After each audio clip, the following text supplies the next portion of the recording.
बिस्मिल्लाहिर्रहमानिर्रहीम। अस्सलाम वालेकुम डियर स्टूडेंट्स। हमने 9th क्लास की मैथ स्टार्ट की हुई है। आज हमारा लेक्चर नंबर 3 है और आज इस लेक्चर में हम एक्सरसाइज 1.1 का क्वेश्चन नंबर 1 जो है वो डिस्कस करेंगे। क्वेश्चन नंबर 1 क्या है, हमें कुछ वैल्यूज गिवन है, हमने आइडेंटिफाई करना है कि उनमें से कौन सी वैल्यू जो है वो रैशनल नंबर है और कौन सी वैल्यू जो है वो इरेशनल है। क्वेश्चन नंबर 1 में हमारे पास ये पहला पार्ट है 2.353535। तो हमने ये बताना है कि ये रैशनल है या इरेशनल। तो ये हमारे पास रैशनल है। क्यों रैशनल है, यहां पे देखिए हमने पढ़ा था terminating decimal fraction. Terminating decimal fraction वो क्या होती है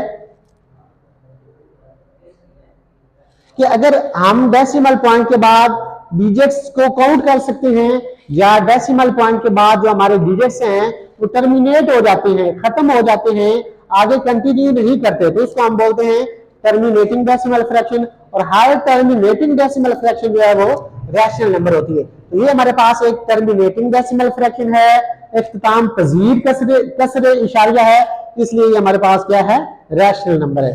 नेक्स्ट हमारे पास क्या है 0.6 का बार।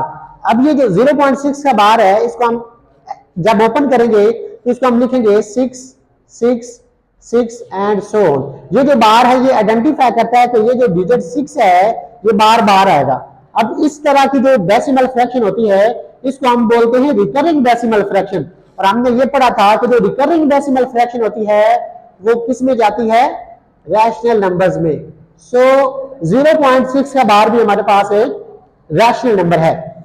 नेक्स्ट पार्ट नंबर 3 है 2.236067 सो ऑन। अब यहां पे देखिए ये हमारे पास टर्मिनेटिंग भी नहीं है, ठीक है, और हमारे पास ये रिकरिंग भी नहीं है, बल्कि ये क्या है, नॉन टर्मिनेटिंग डेसिमल फ्रैक्शन। हमें कैसे पता चलेगा कि ये नॉन टर्मिनेटिंग है, यहां पे देखिए इसके आगे ये 3 डॉट्स हैं जो इस चीज को क्लैरिफाई करते हैं, आइडेंटिफाई करते हैं ये जो वैल्यू है आगे मूव कर रही है, और जो आगे वैल्यू मूव करती है वो नॉन टर्मिनेटिंग डेसिमल फ्रैक्शन होती है, और जो नॉन टर्मिनेटिंग डेसिमल फ्रैक्शन होती है वो क्या होती है, इरेशनल नंबर।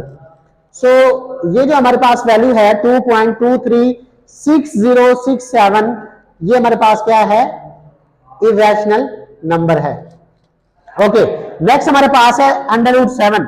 हमने एक फार्मूला पढ़ा था कि कोई भी वैल्यू अंडर रूट के नीचे आ जाए जो प्राइम हो, कोई भी प्राइम नंबर अंडर रूट के नीचे आ जाए तो वो हमारे पास क्या होता है, इरेशनल नंबर।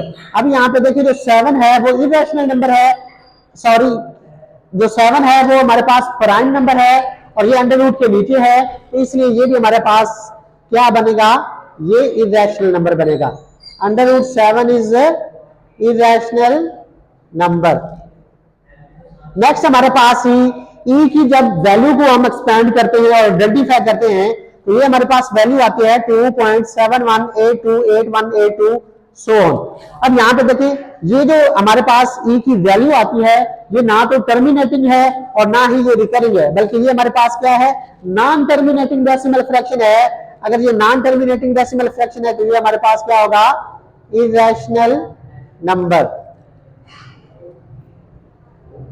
ओके, नेक्स्ट हमारे पास है पाई। जैसे हमने ई को एक्सपैंड किया इसी तरह अगर हम पाई की वैल्यू को थोड़ा सा एवेल्युएट करें, आइडेंटिफाई करें, इसकी भी वैल्यू को आप देखिए, इसमें ना तो रेपिटेशन आ रही है, कोई डिजिट है वो रिपीट नहीं हो रहा, और ना ही इसमें जो है ये टर्मिनेटिंग डेसिमल फ्रैक्शन है। क्यों, क्योंकि ये भी डॉटेड लगे हुए हैं जो कि इसको आइडेंटिफाई कर रहे हैं कि हमारे पास क्या है, नॉन टर्मिनेटिंग डेसिमल फ्रैक्शन है, और जो नॉन टर्मिनेटिंग डेसिमल फ्रैक्शन है वो किस में आती है, इरेशनल नंबर में। सो जो पाई है वो भी हमारे पास क्या है, एक इरेशनल नंबर है। नेक्स्ट हमारे पास क्या है 5 प्लस √11। अब यहां पे देखिए जो √11 है ये हमारे पास क्या है, इरेशनल है, और 5 जो है हमारे पास रैशनल है। 5 क्या हमारे पास रैशनल है और √11 क्या हमारे पास इरेशनल।